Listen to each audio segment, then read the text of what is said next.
Fanatanjahantena ndray kosa ary dia anangaram-pitso iazany ongada ny délégation mafonja mandrafitra ny ekipa pirenena makidy Madagasikara hiatrika ny fiadinany ho tompondakan'ny Afrika ao anatin'ny vondrona be io maraina io no nakatsodrano teny amin'ny filoha-pirenena ireto délégation ireto.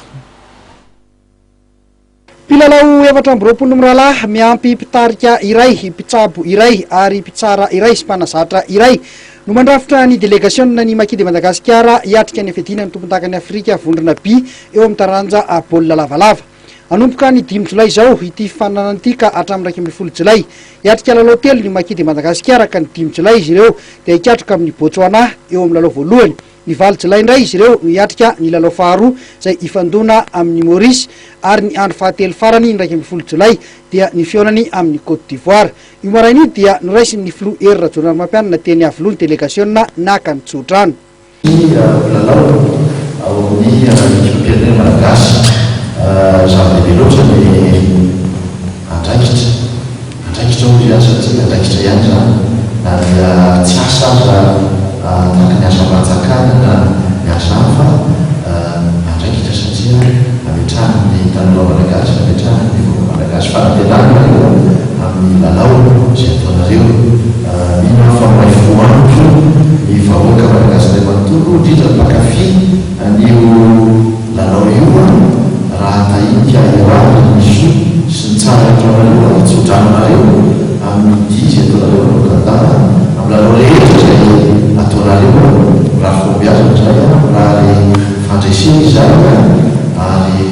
raha ihany koa heritsaina indrindrindra sy fahasalamana ho anareo. Fantatray fa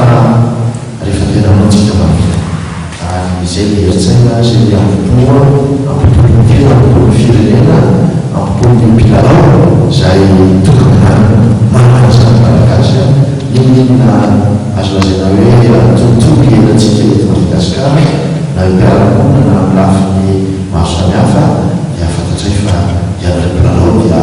manana heritsaina io vatana hafa hiatrena ihany koa fifananana dia tsodranorareo. Araka ny namaran'ny filoha dia ny fanjakana no niantoka ny lany manontolo amin'ny dian'ny Maki any Uganda. Mbola nomen'ny filoha folo tapitrisa ariary ihany koa ny Maki ho vatsin-dalan'izy ireo sy fanamiana entina milalao. Reto avy ny délégation ao amin'ny mpilalao ny Makidy Madagasikara. Hery avy ao amin'ny Kosfa, Yasina avy ao amin'ny Tiopa, Tanjona avy ao amin'ny 3FP, Mbola avy ao amin'ny TFA anaty azo, Ianto na Irakom avy ao amin'ny 3FP, Antony Aina Safidy, Gerve avy ao amin'ny FTM Manjakaray, Antony Didal avy ao amin'ny Akady Fotsy, Herina Tenaina avy ao amin'ny Akady Fotsy, Zo 3FP, Herzo Tira Tadatoa avy ao amin'ny RC, Julio avy ao amin'ny Semino, Solomapionina avy ao amin'ny Kosfa,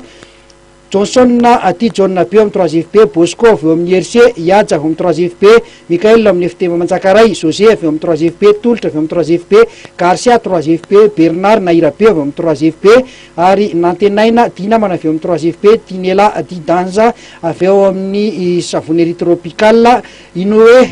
Irazily no mpanazatra, Solofson Bien-Aimé kosa no lehibe ny délégation ary ny dokotera Bruno no mpitsabo. Raha mampitso tolakandro no anainga ny délégation malagasy.